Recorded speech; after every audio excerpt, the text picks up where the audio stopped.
Hi class, welcome to your first ever video thingamajiggo done by me on the participle. The participle is part of a verb, alright? And so by the end of this little few very fast thing, hopefully you will know what a participle is. Now, a verb, just to recap, is a doing, being word. Alright, so, and there are 5 forms, principal parts that every single verb has, okay? It depends on if it's written in the present, past, future tense. Often, when I will talk to you about your sentence structure being a bit dodgy, it may indeed be because you're using the wrong verbs for the tense of the sentence, okay? Anyway, so it's good to know all this sort of information. So verbs can be simple present, simple past, past participle, present participle, or infinitive. Now, the main thing we're looking at is the present participles. It's important also to remember that there are regular verbs and there are also irregular verbs. While regular verbs, it's quite easy to see from this little table here why past participles all have ed on the end and present participles have ing on the end.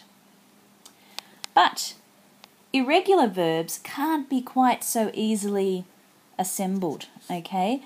So we don't say we bringed a cake to the party. Well, I mean, some people do and it's horrible. What you need to say is we brought something to the party. Or a present participle, I am bringing some hot guy to the party, perhaps. Then you've got words like sing, okay? He sang, we sung a song, or we are singing is a present participle.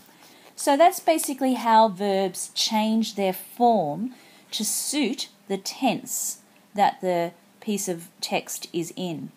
Alright, the interesting thing to notice for you guys is that the present participle here, they are all end with ing, okay? All of them, whether they are regular verbs or irregular verbs. The other thing to keep in mind is that a verb, a present participle, can be used in 3 ways, okay? I'm going to see if I'm clever enough to do it. It can be used as a noun, an adjective, or as the verb, okay?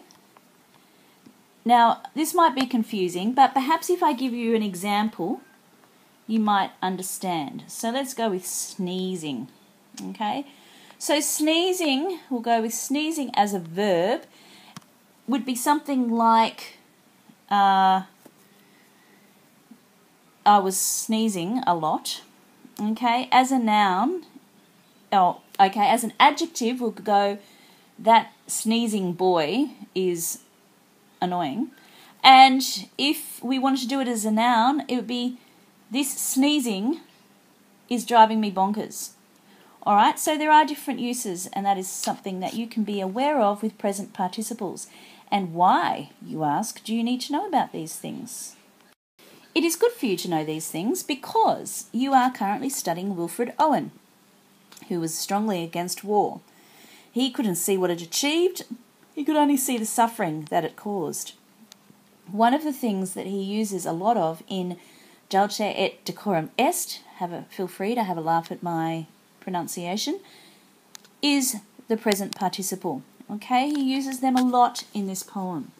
And so it is something for you to comment on if you're writing your essay. So we've got gas, gas, quick boys, an ecstasy of fumbling, fitting the clumsy helmets just in time. But someone still was yelling out and stumbling and floundering like a man in fire or lime. Dim through the misty panes and thick green light, as under a green sea, I saw him drowning. In all my dreams, before my helpless sight, he plunges at me, guttering, choking, drowning. Now, the use of the present participles here prolongs the action. Okay, fumbling, stumbling, drowning, choking creates a painful image in our minds and shows us some of the horrific things that these men went through. It's also important to keep in mind that the connotations of it, as we realize that this man is trying to breathe and he is guttering, choking, drowning. It's almost the guttering and choking. It's almost got an onomatopoeic quality, and it really, really, really makes it really obvious how horrible it is. This is an ongoing repetition in Owen's mind, and it really brings home the horror to us. So feel free to write about present participles in your PAT task, and if you know this has helped you at all, feel free to let me know. Thanks, guys.